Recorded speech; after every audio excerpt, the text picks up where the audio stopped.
Hi guys, welcome to another violin shop conversation. Today I am talking to Katei, who is a rock violinist.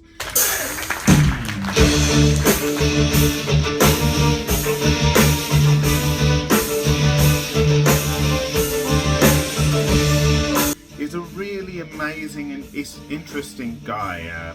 Really enjoyed our chat, but I had some problems with the audio. So I got this fantastic microphone. Unfortunately, the cable connecting the microphone wasn't so good, so it was making lots of clicks and noises. But the interview was so good, I still wanted to share it. So please bear with me. There's going to be some clicking noises and things like that. But see if you can look past it, because the guy is super interesting and we had a fun conversation. So I hope you enjoy it.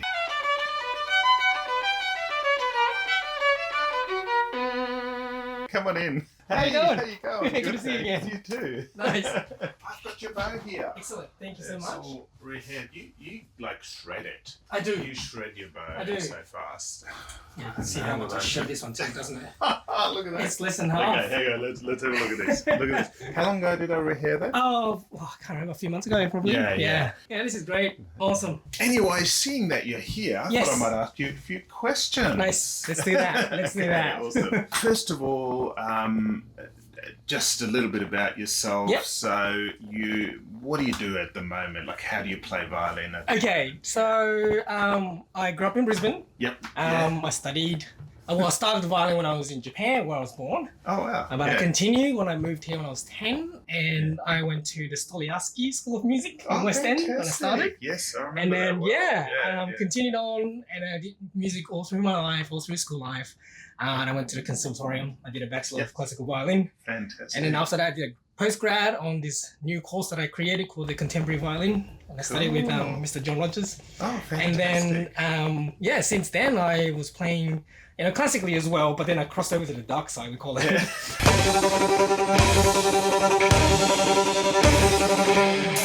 And do, jazz and rock and all sorts of fantastic. stuff. I call it the fun side. Oh, do you? Yeah. I call it, the dark side's fun too, you know what I mean? Like, we have a lot of fun. That's right, yeah. So, yeah, that's what I do. Because I do a lot of improvisation and Yes. things like that, and that's actually where I find a lot of joy in playing. Same. And the great thing is, a lot of people watching actually play, like a lot of my clients play Yes. a whole range of music. So Right. classical is just a smallish section, Mhm. but there's anything from various types of folk music to bluegrass, jazz. I've got clients. I've got a client who's a well-known death metal violinist. Cool, nice. And I've got also a cellist, good Yep. death metal cellist. Yes. I personally like playing kind of. It's a combination between hip hop and what would you call it? Electro swing. Oh, Which is nice. so electro swing has a kind of jazzy Yep. kind of feel with a beat, and there's this. You can really have some Oh, fun nice. with the violin on that. Nice, of course, And then, I don't believe there is any, No. there's just a fun side, and Yep. there's lots of different ways of expressing yourself. So that's really awesome. Yes. So first of all, how did it all start? Like when why did you want to play the violin? Look, when I was, yes, I do. When I was a kid and when I started in Japan, it was an audition to get into the University of Tokyo Music, but they had a kindergarten section. So I auditioned to get in, and I obviously got in, and we did the audition with the grand piano. Oh, wow. And so it was basically sing all these notes, which chord is what, which one's Yeah, lower, cool. higher. And I was only 5 years old. But I remember I got in and Mum was doing the fill out the form, and she went, "Do you want to play the violin or the piano? What do you want to do?" And I had no idea. And I thought as a 5-year-old, we had to bring the piano to school. And I was like, we can't fit a grand piano in a little train in Japan. And then the university student at the time was walking around asking kids what they wanted to learn. Yeah, and I yeah, asked him, "What do you learn?" And he pointed at his back to his violin case, and he's like, "I play the violin, so for you, it'll be about this big, but as you grow older, your instrument's going to grow bigger as you get older." Yeah, yeah. And I was like, what is this thing that grows? I haven't seen the violin ever. And I went, "Mom, I want to do the violin." And I was stuck with it ever Awesome. since. And I think I made the right choice. Yeah, that's amazing. What a great story. I had no idea what it was. It's so cool. Yeah. I love that. I was just lucky. Fantastic. And so you did the whole journey, you Yep. know, did the classical music Yep. thing, you did the university. Yep. And then when did you start, when did you consider playing other music on your violin? Quite honestly, all through my high school life Cool. was just classical music. Yeah. And at my home, music was considered classical music, and that's it. Nothing else. Yeah. Outside home, I was listening to like hip hop and R&B and stuff with my mates. Fantastic. But classical music was the only thing I listened to. Yeah. Now, once I got into uni at the conservatorium, it opened up my doors to all genre. And I asked myself, what is music? Yeah. Because it used to be classical music. Yeah, that's but right. But then I found jazz to rock to opera to country music to everything. Yeah. Yes. And I started to listen to whole heap of genres. Yes. And then what picked me up was the rock music. Yeah. Was one that actually got me and went, wow, because there's a lot of similarities between Bach and Vivaldi with rock stuff, you know what I mean? And then I went, here we are. Yeah. So, yeah, fantastic. I met Nigel Kennedy a while ago. Oh, nice. And I love how he kind of crosses over from, from Baroque to full on rock. It's really amazing. Exactly. So, you know, there's a lot of other artists who does, let's say the guitar, right? There's the guitar artists. But in the violin world, obviously there's a lot of great violinists in the classical world. But contemporary, outside of the classical world on the violin, there's no violin gods or crazy violinists, rock star violinists. Right. Yeah, exactly. And I was like, same as what you said. Violin is an instrument, but not a genre of music. Where it can be done in different genres. Yeah. Hence, I was like, why not go through the path of the rock violin journey? Fantastic. That's awesome. That is so good.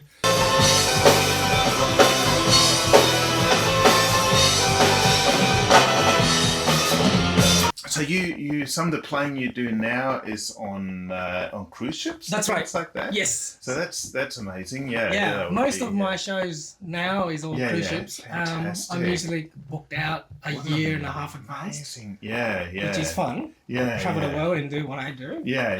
So must be challenging sometimes though. So you were saying, your wife's starting work at 1 and you want to make sure you see her, which exactly. I totally get. I only get to see her maybe 5 days a month if I'm lucky. Oh wow. She travels with me when she can, but when she's working now, it's difficult. Yeah, I can imagine. But it's a different life. I can imagine, but you'd see a lot of the world as well, which is kind of exciting. Yeah. And lots of oceans. Lots of oceans, lots of airports. Yeah. Actually, I'm flying like 2 or 3 flights every week, just in and out of different countries. So that's amazing. It's pretty much learning how to sit in a little seat and trying to sleep upright.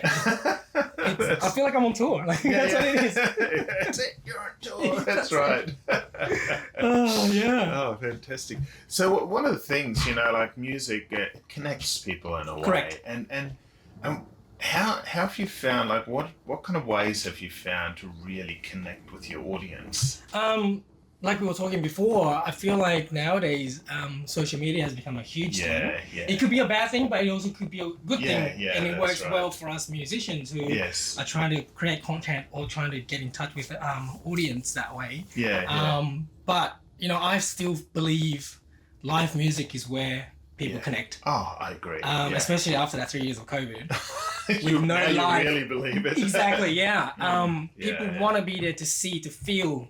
I feel like music is to also go through your ears, but it's to feel music. It's so different to just listening to a recording. That's right. Exactly. You got to be there to see and to feel and the whole experience of it. That's right. So I still believe connecting. And do you consciously connect to your audience? Like when you're playing, do you consciously connect? I always feel like, if there's an energy with an audience, we as a performer, we feed off that. Yeah, exactly. And we give back double. I think it's a two-way street. It's definitely a two-way street. Totally. And I've really noticed that. Because I've seen musicians who are very much, they're in their own world. They rock up on stage. They do their thing. They're in their own world. They, leave the stage, and that's that. And I've seen it actually. A good example of someone Yes. We watched The Cure a while ago. Right. And he's just in his own world up there. It's still beautiful. Like Yes. a really, really incredible musician. But I felt like there was almost like he just went like it was just his own. You know, it's different characters, different people, and I came there to see that. Yep. But then I've been in concerts where. Nigel Kennedy is actually that example for me where actually Ray Chen too and a few others that really connect with the audience on it, and also they'll have a chat, you know, they'll break that, you know, which is great. I love that. And that's what I do on the cruise lines as well. Yeah, you do break that wall and you talk to the audience because they're real. Yeah. And you have to show them that you're real too. Yeah, exactly. You know? Yeah. And everyone has a much better experience. That's awesome. Yeah, thanks. Of course. What do you find challenging about the whole cruising type thing and being away? The challenging part, I always say, is the traveling part. Yeah. You know, as a performing traveling musician, to do what we ever do on shows on stage is it's what we're there for. Yeah. And it's a thing that we do. Yeah. And we are being paid to do it at a professional level. And that's what we have to do. But the hardest part is the traveling part where we have to, you know, get to the airports and flights and connecting flights. Yes, and then that's right. luggage is trying to get there. And then, but once we're on board, everything runs like land. You know, you've got your rehearsals, you've got your show days. But the most difficult is traveling. And the other difficult thing is not being able to be here for family when they do need you to be here. That's right. But you know, that's what we do, traveling and playing. Exactly. So on a different, like health, is there stuff you do because you know, playing professionally can be quite a strain on the body. And also traveling can be quite a strain on health. But I'll just talk about the playing part. Do you do anything like fitness, stretching, yoga, or anything like that? What do you do? So when I'm on a ship, I'm pretty much in a week, I'm doing only 2 nights of shows. Oh, cool. 2 nights of shows. There's the resident entertainer who does shows every day. But we're the guest entertainer, guest artists who do 2 shows, 2 nights of shows. So the rest of the time, there's plenty of time to do things. There's a great selection of stuff at the gym upstairs. So I'm there doing my weights. So I do weights, I do cardio to get the stamina up. But also weights so I'm strength and strong enough to continue that shows. That's great. And also to do with dieting food as well, important. There's so much food. I mean, I know, and that's the thing, you know. And it's hard to control. That's right, especially if it's every day you've got. I can imagine, and so you'd have to look out for that. Yes. Like I'm on a, I'm on a very low sugar, very low carb diet, and it's pretty easy at home. It is. But when you're traveling, it's something else. But the good thing about cruise ship is there's so much variety of food that we choose what to eat, when to eat. You know, there's supplements I take sometimes.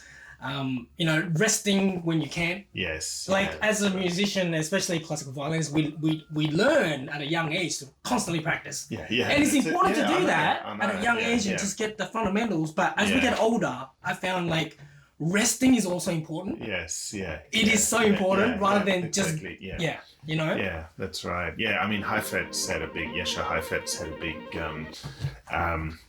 you know, he would actually take whole like months off. And he just wouldn't play at all. Wouldn't even look at his violin. But he'd play, you know, he was quite active, quite fit.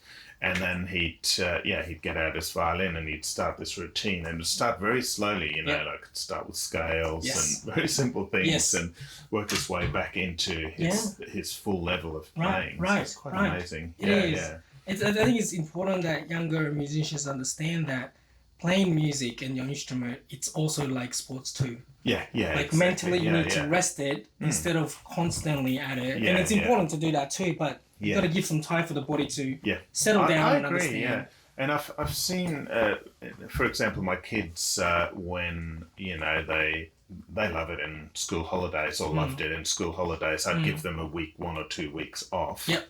And they'd come back and they'd be better than they were before. Exactly. And it's almost like some things assimilate and things settle down in our brains too. That's right. Just like a glass with sand. You stir it up, and then once it settles down, the water's clear. That's right. And I think our brain works that way with music. So. What do you love about the cruising and the whole like that. Did I ask you that? Yeah, before? well, what I love about it is also the traveling part, see the world. Yes.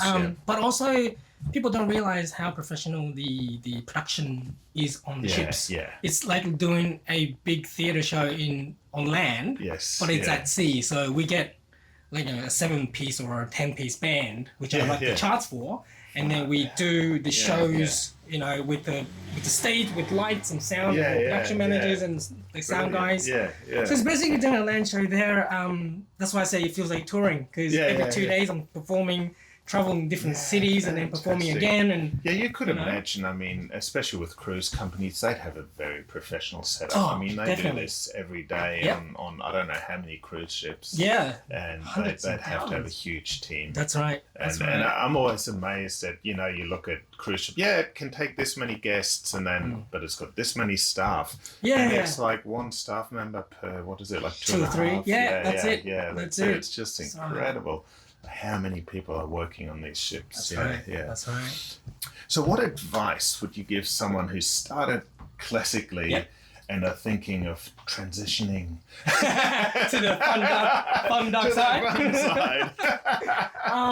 What I suggest is really get your classical studies done properly. Get that foundation properly, and then slowly make the transition. I think it's so important to get that classical foundation done so that you get to enjoy what you do later on. Like, you know, your intonation and your bow and your tone, and your posture and everything done, so that when you do start, say, improvising, you're using your ears. And you're not worried about your intonation and postures anymore, because it's already done. So you can really work on improvising. You can really work on understanding chordal progressions and just play. Instead of worrying about intonation and bow hold and all that sound, because it's going to be a whole different world of understanding after classical world. So get as much classical stuff done. Your scales, your studies, your Bachs and your Mozarts and all that. The important stuff. Get it done. And then make your way across. Nice. That's right. Okay. Have you ever taught, or just out of curiosity? Yes, I have. You have. I have. And I was also teaching through COVID as well. Oh, wow. So I do find joy from teaching as well. Yeah, fantastic. Do you have many adult learners, or? I did. Yeah, a while ago I did. I had the oldest adult I had, he was 75, close to 80, I think. Yeah, nice. Yeah. Wanted to do music at a young age but couldn't. Yes. And so he now has a granddaughter who is also learning music, and he wanted to play with her. So, but the thing is, he used to work at a factory, and he's lost 2 of his fingers on his right hand, which is the bow hand. Oh yes, yeah. These 2. Yes. So he had no fingers there, and so we had to learn how to hold a bow without these fingers. Wow. Reminds me of Django Reinhardt.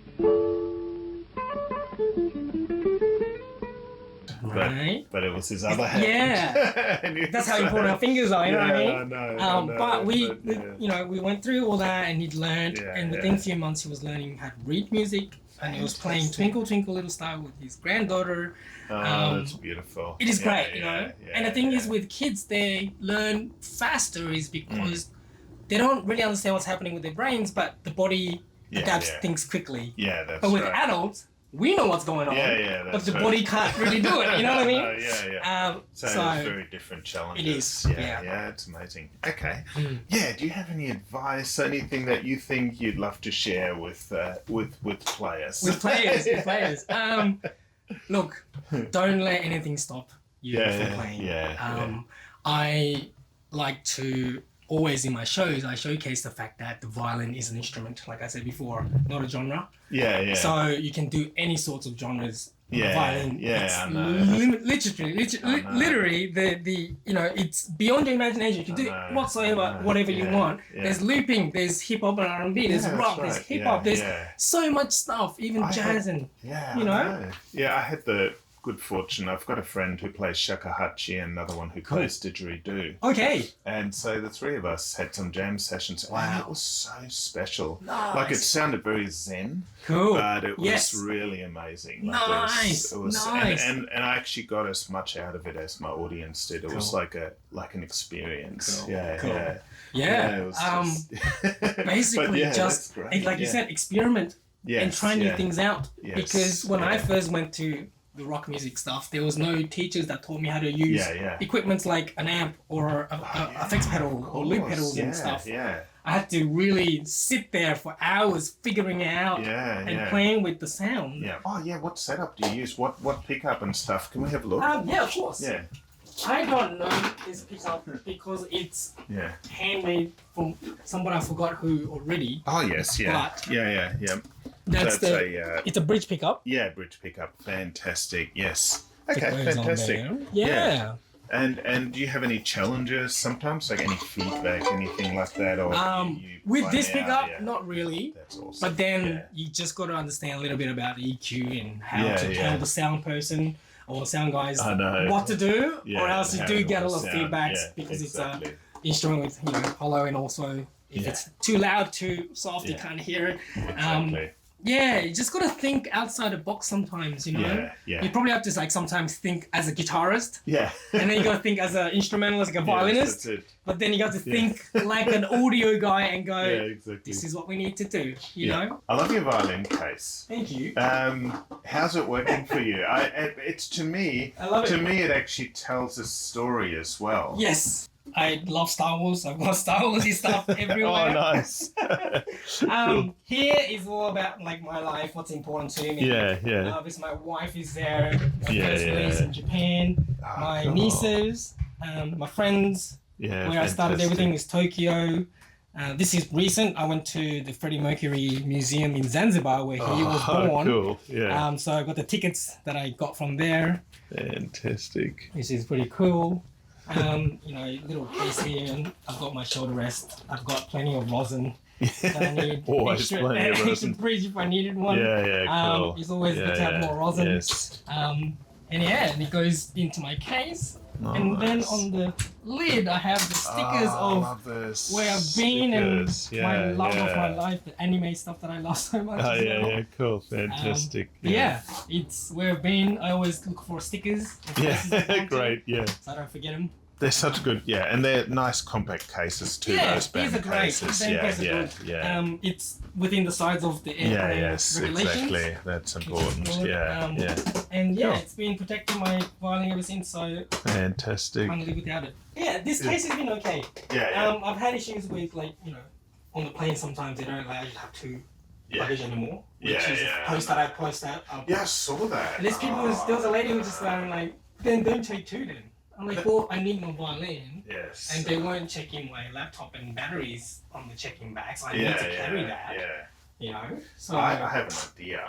Why don't you just make it look, the other one make it look like shopping? Because I never seem to pull people up on shopping. Well, the thing is, I used to have, so this is my violin, right? And I used to keep everything in a little bag. I know. The only problem is because the laptop and the batteries, they're quite heavy. Even with the laptop, like iMac Pro, they're heavy, so it's a lot of pressure on my shoulder. Hence, I bought a smaller trolley case that fits under the chair. So there's no pressure on my back and my neck. That's the other thing about looking after your health. Is your posture, right?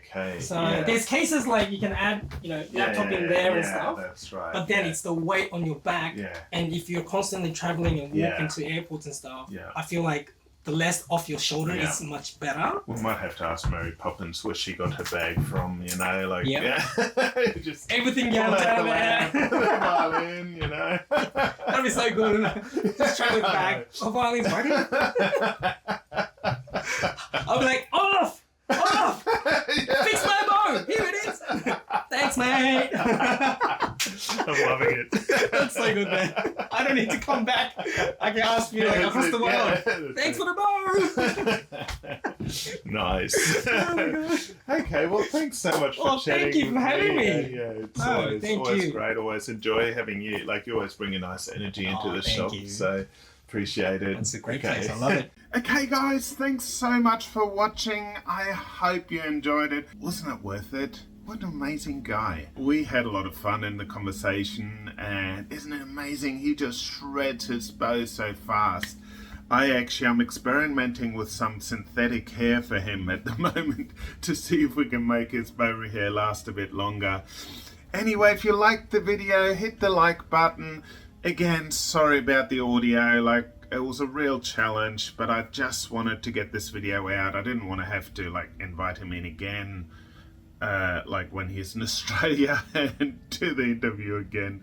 That would be terrible. So I shared it anyway. So hit the like button. If you like my videos, hit subscribe and the little bell, of course, so that you find out every time I post a new video. Awesome. Thanks, guys. Thanks so much for watching. Keep making beautiful music, no matter what type of music you play. All right, see you later. Bye, guys. Thank you very much. We having a good time?